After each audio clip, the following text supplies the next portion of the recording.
Absolute value. Okay, guys, this video may be long, so buckle down and get your popcorn ready. All right, we're gonna go through the steps of how to solve, and then I will walk you through it. So, step one, make sure the absolute value expression is isolated. Step two, set the inside equal to both the positive and negative number from the other side of the equation. Step three, solve both equations. And step four is write your answer as a solution set, which looks like this. Okay, see, there are your steps, easy. What do you do now? Okay, so let's take a look at what this means. First of all, what does it mean for the absolute value expression to be isolated? Remember when we talked about absolute value, it's those brackets. So if you look at number one, this absolute value is isolated. Here it's isolated. It just means it's by itself on one side of the equation. So that absolute value is by itself, that one's by itself. If you look, all of these are by itself. So this whole absolute value is set equal to something. This whole absolute value is set equal to something.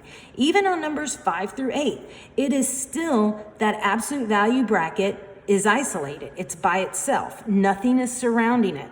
Same thing on number 6, nothing surrounding the absolute value. Same on number 8, nothing surrounds it. So that's what it means to be isolated. What it is not isolated, it looks like if you flip over your page. Here, the absolute value is not by itself. You've got this positive value going on, this positive 2. Look at number 10. Why this absolute value is not isolated? You've got that negative 8 on the same side of the equal sign.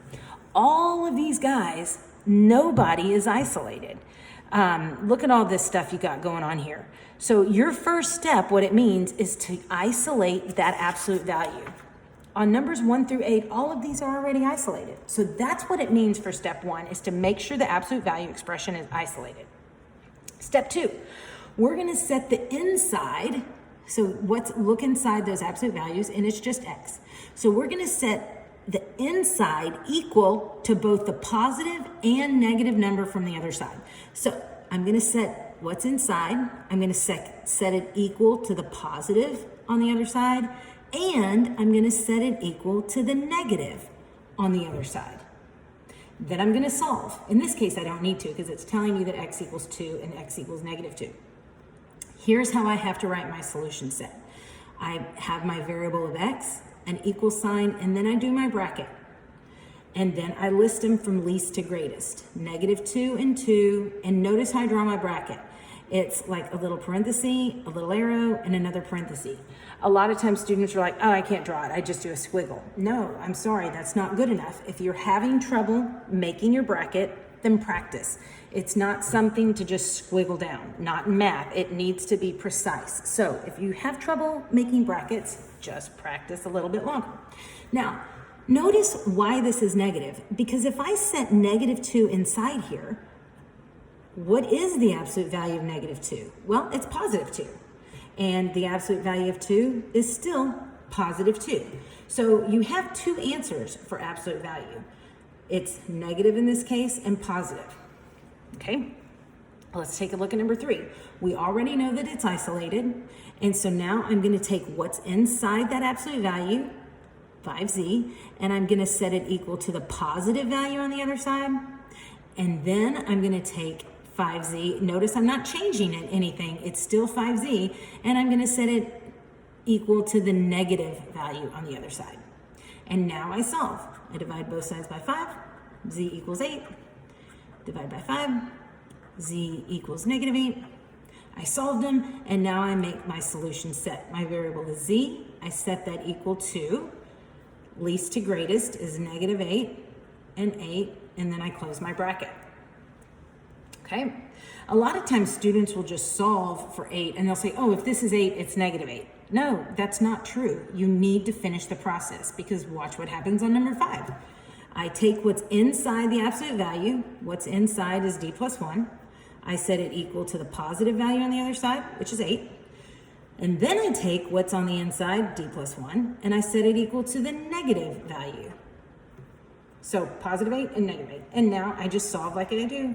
subtract 1, d equals 7, subtract 1, and d equals negative 9. So look, they are not the same.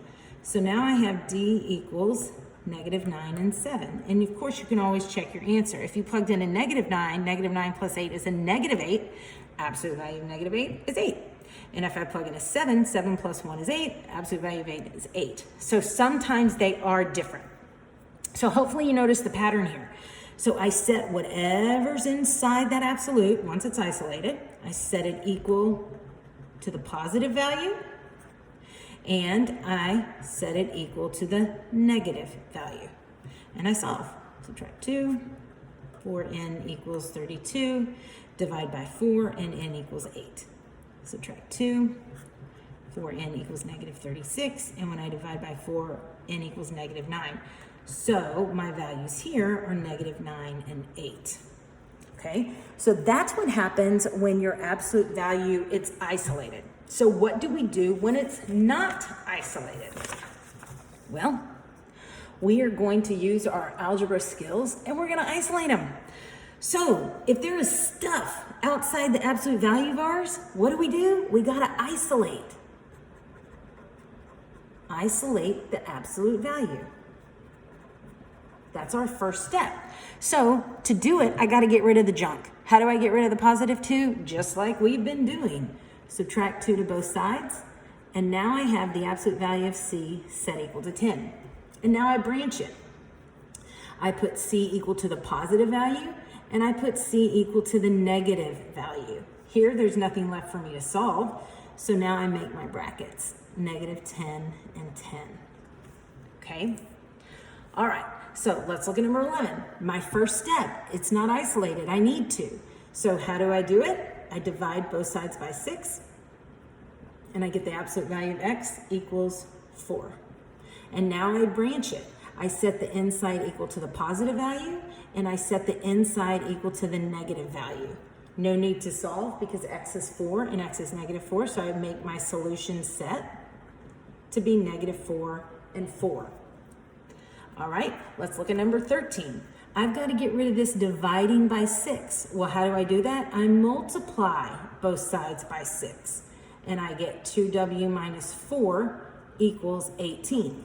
Now that it's isolated, I branch it into two groups. I put the inside equal to the positive value, and I put the inside equal to the negative value, and everything else remains the same. I add 4. So I get 2w equals 22, w equals 11. I add 4. I get 2w equals negative 14, and w equals negative 7. And now I make my solution set, negative 7 and 11.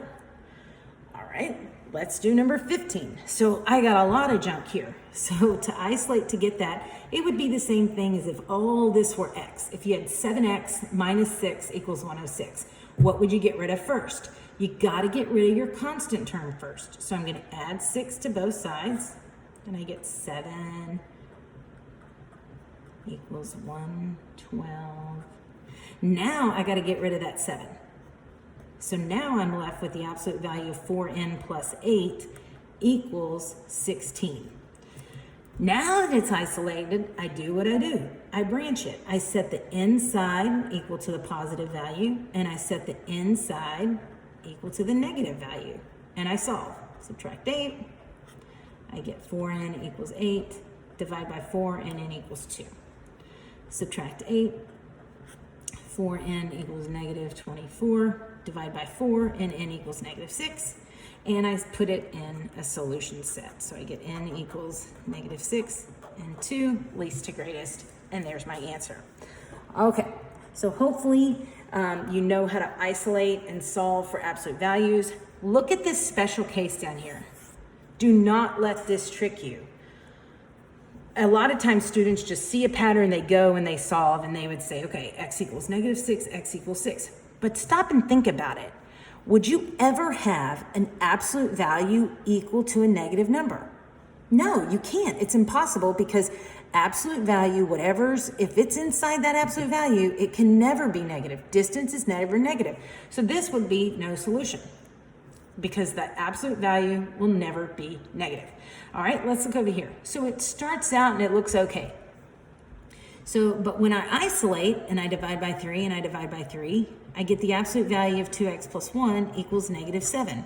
Well, this is the same situation.